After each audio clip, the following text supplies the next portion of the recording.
कि अगर आप लोगों ने मेरा साथ नहीं दिया तो मैं भूत और प्रेतों से सारा काम ले लूंगा। अब बताइए कि उन्होंने कहा मैं भूत और प्रेतों से काम ले लूंगा।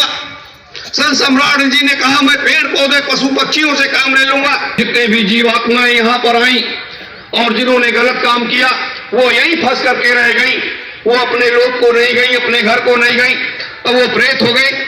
अब वो प्रेत चिल्ला रहे हैं, अपने उद्धार का रास्ता खोज रहे हैं। केस यदि मिल गया तो हिंदुस्तान नहीं, वो पूरी दुनिया की व्यवस्था को बदल करके रख देंगी। पूरी दुनिया की मुक्ति का मार्ग चाहिए, बदले में उनको मुक्ति का मार्ग चाहिए। तो मुक्ति का मार्ग कैसे मिलेगा?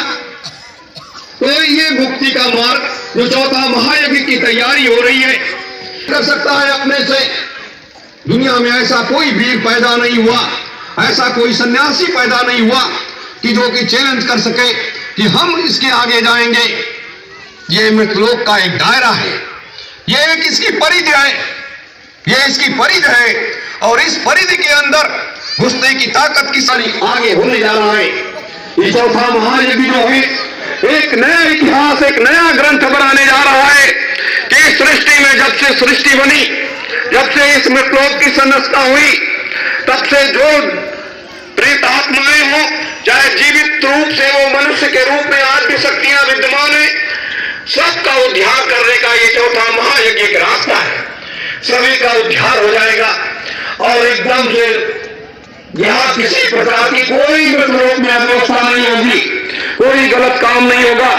यानी एक नए सिरे से जैसे कोई नया घर बनाता है और उसकी रंगाई पुताई करके साफ करके तब उसमें वो गृह प्रवेश कर, साफ सुथरा करके तब आप इसमें गृह प्रवेश करोगे।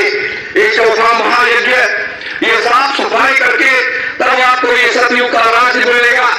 तब इस 3000 वर्ष के लिए आपको ये राज्य से संसार छोड़ करके चले जाओगे, अपने लोक को चले जाओगे।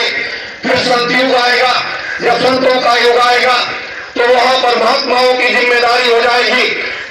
संत लोग से वो महात्मा करके यहाँ की व्यवस्था को संभाल लेंगे और 2 लाख वर्ष तक वो संतों का राज्य इस मृतलोक में कायम रहेगा।